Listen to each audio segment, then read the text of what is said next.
Pierce's question, Yeah, well, Gerry Pierce's Adams. question was, given the number and the amount of broken promises, why should he trust, or why should people trust any of the parties? That was the question.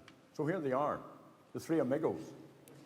Micheál Martin, 15 years in cabinet, created the mess, wrecked the economy.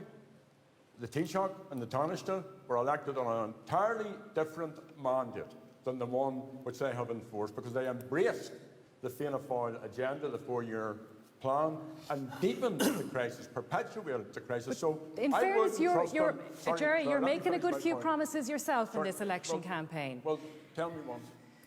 Massive social housing, massive investment in health, all of these things with just a cut in USC, a small cut in USC. Like, how are you going to afford to pay for this first stuff? Of all, Pierce Doherty worked very closely with the Department of Finance.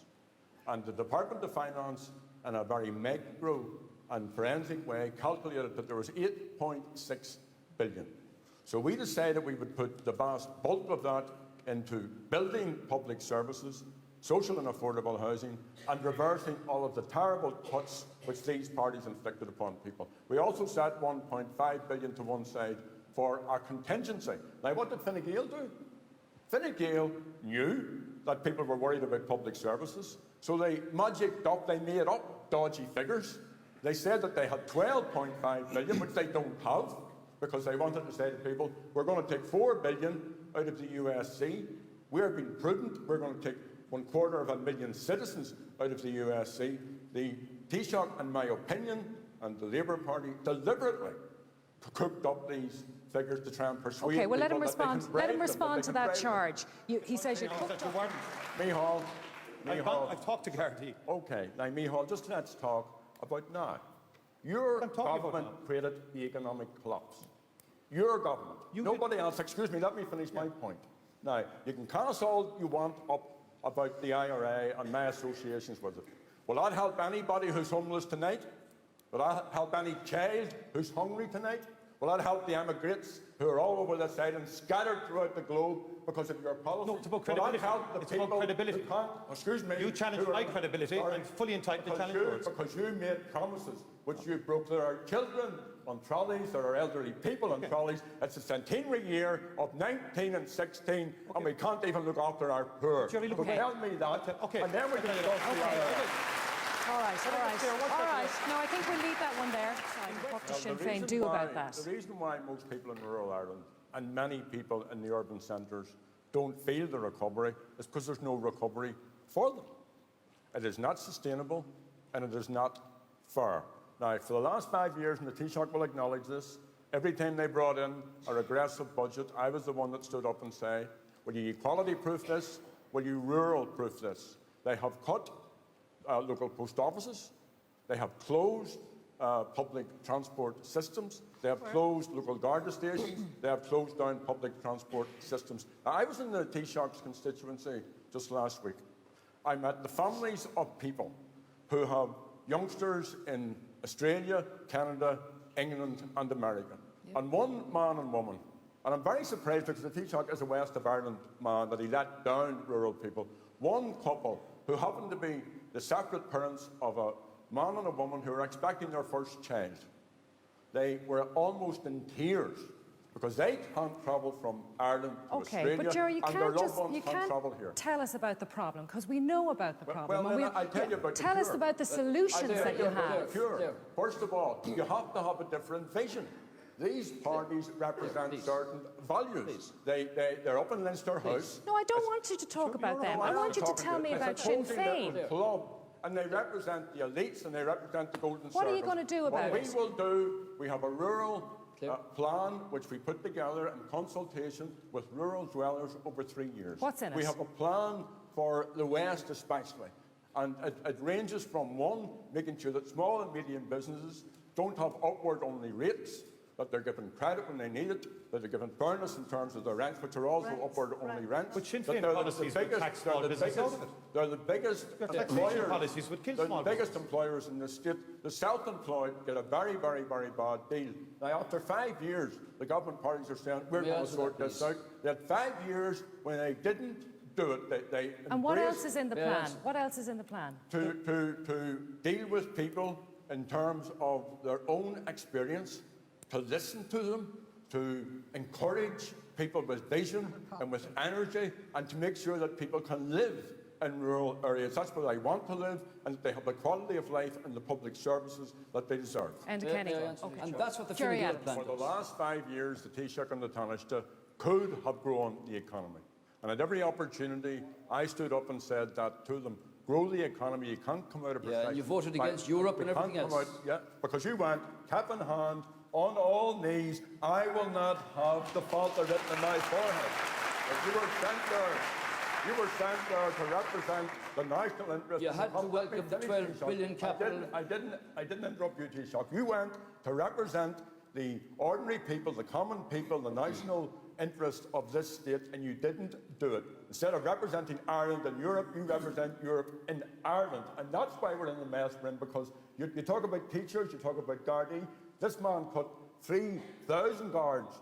You cut 3,500 guards. You cut small schools. Just you cut Hold on, what are you saying there? 750 guards. You just disappeared 6,000 guards now, Gerry. Stephen makes a By the way, Stephen makes a very, very good point. by the way, about Gerry is going to false- provide 8 ambulances in the next 5 years. Stephen makes a very good point. All right, about you the know what? false outrage, All because right, you know what? had That's 5 years. simple. Thank you very 5 much. years to Thank you straighten of throwing money at it, and yet you say let's do just that. No, I don't say that.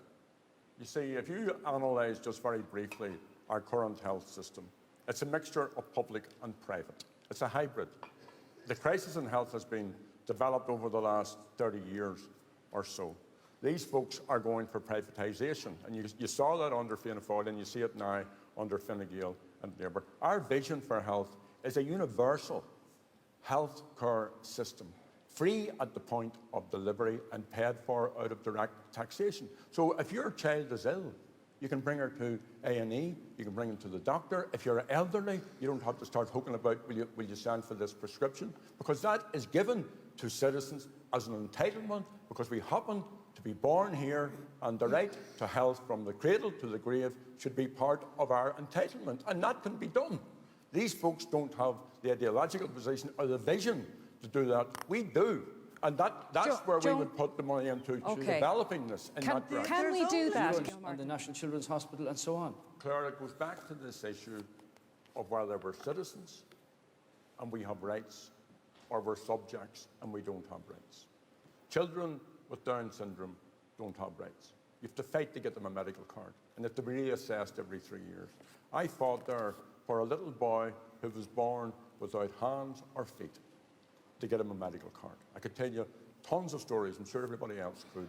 What Richard describes in his constituency happened in the Louth County Hospital and in Our Lady of Lourdes. And what we do, if we have a commitment to the rights of citizens, then you build round that, and then you bring forward a health system which is based upon that entitlement, and you pay for it out of direct taxation. And if people want private health care, good luck to them, let them do that as long as they're paying for it. But every citizen, particularly in a republic, should not be afraid of going into hospitals. There are people in hospitals tonight who should not be in hospital, but can't be sent home because they don't have home care packages, because they don't have home health, because they don't have the protection that anyone should have in a real republic. Promised you a quick word on this. 5,000 now. Thank you very much. You're welcome. This crisis didn't happen by accident. This housing crisis, this homelessness crisis. It happened because of decisions taken by the government. And they can't say they weren't warned. They were warned. I mean, this is the government whose Taoiseach says Peter McVerry doesn't know anything about homelessness.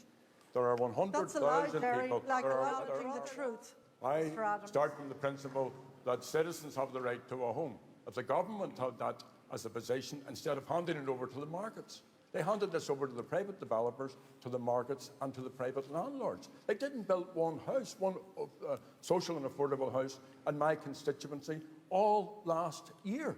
So that's what has created the problem. The credit union, I met them about 2 weeks ago, told me they have 9 billion in a bank which they want to put into social and affordable housing. They offered that to the government. And the way to deal with this issue is to roll out capital projects which will both get the construction industry back to work, will get all of that workforce back to work, and will give people home. We need to take Gerry Adams. You're going to reopen rural Garda stations. What proof do you have that that's going to help?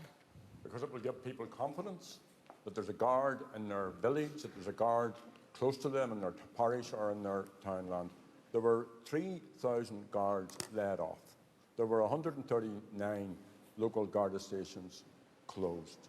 The guards don't have the capacity and don't have the resources that they require.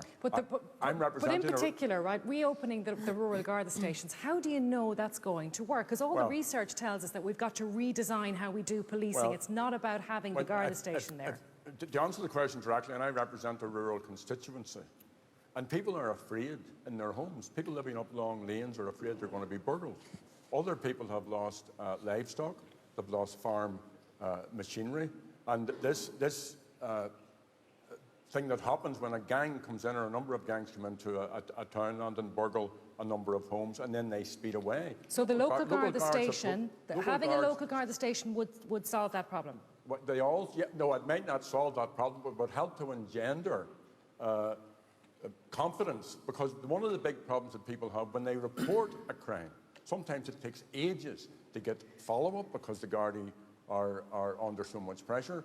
Some Garda stations are only open for a very, very short period. So what we want is to build on the community alert teams, which are really a wonderful example of the mettle of local people working in partnership with the Guard. But look, if you reduce Garda numbers and Garda capacity by the numbers that they have been reduced, then it's little wonder that criminal gangs aren't going to exploit that. Lucinda Creighton, you talk about the Special Criminal Court?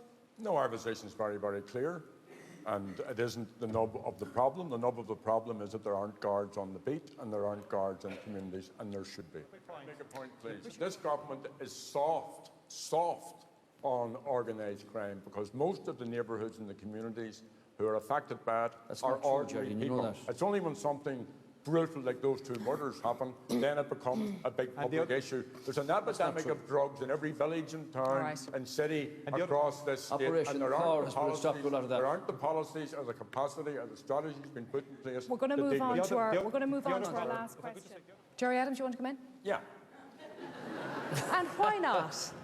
I think that the electorate should send the three amigos to ride off into the sunset. You should take this opportunity, let them get on their donkeys and ride off, because there's a chance now.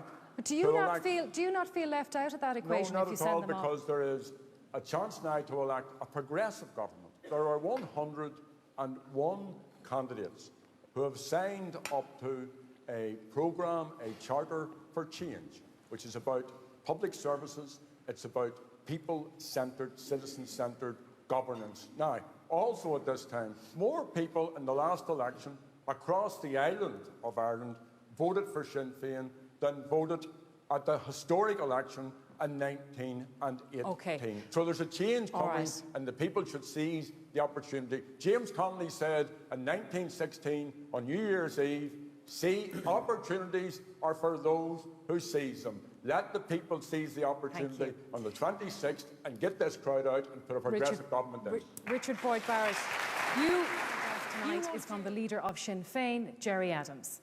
Gormila Margaret, Claire. Sinn Féin, like the women and the men of 1916, believes in a republic where people are citizens, not subjects. Foblocht and Wilciarta ag Dini. Fianna Fáil wrecked the economy, Fine Gael and Labour perpetuated the damage, and citizens pay the price. In this election, you can vote for a new government that will build a rights-based society, or you can have more of the same. Sinn Féin delivered peace in the north.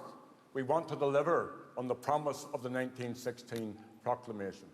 Enda Kenny says this is the best place in the world to do business in.